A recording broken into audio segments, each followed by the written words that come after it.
আচমকা স্কুল পরিদর্শনে রাজ্যপাল সিভি আনন্দ বোস। শনিবার গঙ্গা পেরিয়ে টোটোয় চেপে প্রাতঃভ্রমণের পোশাক পরেই হাওড়ার একটি বেসরকারি স্কুলে পৌঁছে যান তিনি। যাওয়ার সময় স্কুলের প্রশংসা করে বলেন, 3 cheers to teachers, 3 cheers to students। Police প্রশাসনকে কোনো আগাম খবর না দিয়ে শনিবার সকালে রাজ্যপাল সিভি আনন্দ বোস প্রাতঃভ্রমণের পোশাক পরেই চলে আসেন মধ্য হাওড়ার বনবিহারী বসু রোডের একটি বেসরকারি ইংরেজি মাধ্যম স্কুলে। স্থানীয় সূত্রে খবর, এদিন তিনি লঞ্চে চেপে প্রথমে রামকৃষ্ণপুর ঘাটে আসেন। সেখান থেকে টোটোয় চেপে 9:45 নাগাদ স্কুলের গেটে পৌঁছান।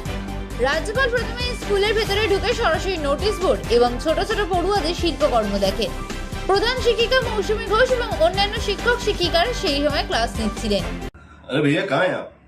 अरे ऐप में तो 5 मिनट दिखा रहा है। तो ऐसे कीजिए, कैंसिल कर दीजिए, मैं दूसरी कैब कर लूंगा।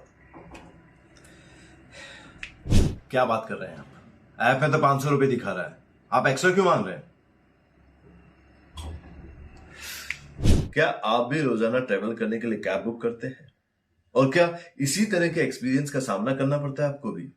तो आइए, अब इस एक्सपीरियंस को बेटर बनाने का टाइम आ गया है रेडी टू कैब के साथ। रेडी टू कैब से इंडिया का most trusted and fastest growing cab booking platform. Ready to cabs पर आपको कैब बुकिंग सर्विसेज ही नहीं बल्कि यहाँ पर आप local taxi, rickshaw, AC non AC taxi सब बुक कर सकते हैं। और सबसे अच्छी बात तो ये है कि यहाँ पर आप अपना फेयर खुद डिसाइड करते हैं, है ना ये अच्छी बात। अब लंबे इंतजार की जरूरत नहीं है, ना ही एक्स्ट्रा फेयर देने की जरूरत है, और अपने डेस्टिनेशन पर लेट पहुंचने की टेंशन भी खत्म। यहाँ पर सिर्फ बुकिंग ही नहीं, रेडी टू कैब्स के साथ आप एज ए करियर भी अपने आप को ग्रो कर सकते हैं, जहां पर इंडिया के बाकी के सारे प्लेटफॉर्म के कंपैरिजन में आप ज्यादा रेवेन्यू जनरेट कर सकते हैं। तो अब इंतजार कैसा, बनाओ अपने कैब बुकिंग एक्सपीरियंस को बेटर रेडी टू कैब्स के साथ। आप इस ऐप को डाउनलोड कर सकते हैं प्ले स्टोर से या फिर ऐप स्टोर से, या फिर स्क्रीन पर नीचे दिए गए नंबर पर कांटेक्ट कीजिए। मिलते हैं। খবর পেয়ে প্রধান শিক্ষিকা দৌড়ে নিচে নেমে আসেন। এরপর রাজ্যপাল সিভি আনন্দ বোস স্কুল ঘুরে দেখেন এবং বিভিন্ন ক্লাসে যান। সেখানে কিভাবে পড়াশোনার পাশাপাশি ছোট ছোট পড়ুয়াদের ছবি আঁকা, গান এবং মার্শাল আর্টের ট্রেনিং দেওয়া হচ্ছে তা তিনি ঘুরে ঘুরে দেখেন। একই সঙ্গে শিক্ষক শিক্ষিকা এবং ছাত্রছাত্রীদের সঙ্গে কথা বলেন। রাজ্যপালের হঠাৎ এই স্কুলে আসায় কার্যত বিস্মিত সকলেই। এদিন তিনি স্কুলে চা পান করেন এবং পড়ুয়াদের চকলেট বিতরণ করেন। মেয়েদের বিভাগের প্রধান শিক্ষিকা মৌসুমী ঘোষ বলেন, তারা বিশ্বাস করতে পারছিলেন না রাজ্যপাল তাদের স্কুলে এসেছেন। আগে থেকে তাদের কাছে কোনো খবরই ছিল না। তিনি আসার পর ক্লাসরুম ঘুরে দেখেছেন, কিভাবে ছাত্রছাত্রীরা ক্লাস করছেন এবং শিক্ষক শিক্ষিকারা তাদের পড়াচ্ছেন তা তিনি খোঁজ খবর নেন।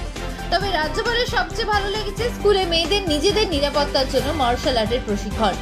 এই দিন রাজ্যপাল সিভি আনন্দ বোস বলেন, তিনি বাংলাকে চেনার জন্য স্কুলে এসেছেন। এখানে এসে তার খুবই ভালো লেগেছে। বাংলা ছাত্রছাত্রীরা পৃথিবীর সেরা, এরাই দেশের ভবিষ্যৎ নাগরিক। এটা বলা হয়ে থাকে, পড়ুয়ারা যদি কিছু না শেখে তবে শিক্ষক শিক্ষিকারা কিছুই শেখায়নি। এখানে ছাত্রছাত্রীরা শিখছে, মানে শিক্ষকরা শেখাচ্ছেন। This has been one of the happiest events that has taken place in my life as governor of this place. I had the opportunity to interact with the bright, young, sweet kids here. They are highly talented. They show that Indian children are second to none. I appreciate the school authorities for taking care of the children.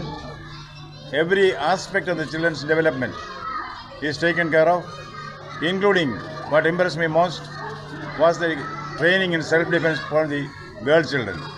You know, India lives in her children. It is said, the child is the father of the man.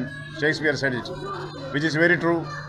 Our children are the greatest assets, and I'm very proud to be here to see that Indian children are taken care of very well. They are the best in the world. আপনারাই আমার চেয়ে ভালো বলতে পারবেন, কারণ আমাদের কাছে কোনো প্রায়র ইনফরমেশন ছিল না। সাডেনলি 9:45-এ আমার একজন স্টাফ, আমি রুমে তখন আমার স্টুডেন্টসের সাথে ব্যস্ত ছিলাম, এসে জানানো হলো কি, ম্যাডাম আপনি শিগগিরই আসুন, গভর্নর স্যার এসছেন, আপনার সাথে দেখা করতে চাই। এই আমার কাছে ইনফরমেশন। উনি কেন এসছেন বা আজকে আসবেন আমরা কিন্তু সত্যিই জানতাম না। আমার কাছে যেটা ইনফরমেশন, আমি দেখিনি অফকোর্স, আমি শুনলাম উনি ফেরি ক্রস করে টোটো করে স্কুলে এন্টার করেছেন, এইটা আমার কাছে ইনফরমেশন। বাট উনি যখন বেরিয়ে গেলেন, অফকোর্স উনি ওনার স্করপিও গাড়িতেই বেরোলেন। উনি প্রায় টাইট সিকিউরিটি, ফুল সিকিউরিটি ছিল, almost 40 minutes, almost 35 to 40 minutes উনি আমাদের, এইটাই তো বলছি, 35 to 40 মিনিটস, 35 থেকে 40 মিনিট উনি ছিলেন। উনি বাচ্চাদের নানা রকমের অ্যাক্টিভিটিস দেখেছেন। উনি আমার কেজির বাচ্চাদের গিয়ে ওনাদের নাচ দেখতে চেয়েছেন, ওনারা কি পড়াশোনা করছেন, সব কিছু প্রচণ্ড ইন্টারেস্ট নিয়ে উনি দেখেছেন। আমাদের সাথে একসাথে, মানে আমার সাথে, টু বি ফ্র্যাঙ্ক, একসাথে we shared a cup of T also. So it was a very very informal, cordial এবং একটা খুবই মানে সুন্দর একটা ইন্টারাকশন হয়েছে। ওনার অ্যাডভাইস একটাই ছিল, অ্যাকচুয়ালি অ্যাডভাইস ঠিক দেননি, ওনার একটাই রিকোয়েস্ট ছিল আমার কাছে, যদি আমরা একটু ওনার গভর্নর হাউসে গিয়ে একটু টাইকোয়ান্ডো সেলফ ডিফেন্সের ওপরে ক্লাস দিই, কারণ উনি চাইছেন এই ব্যাপারটা যাতে মেয়েরা আরেকটু ইন্ডিপেন্ডেন্ট হয় এবং মেয়েরা নিজেদের সেলফ ডিফেন্সটা করতে পারে। এই সোসাইটিতে আমরাও মনে করি গার্ল সেকশন নিয়ে তো আমি চলি, এটা খুব প্রয়োজন। ওনার এটা রিকোয়েস্ট, উনি আমাকেও অ্যাজ আ স্পেশাল ইনভাইট করে গেছেন, আর আমার বাচ্চাদের প্লাস আমার ইনস্ট্রাক্টরকেও বলেছে যদি আমরা ওইটা একটু অর্গানাইজ করতে পারি।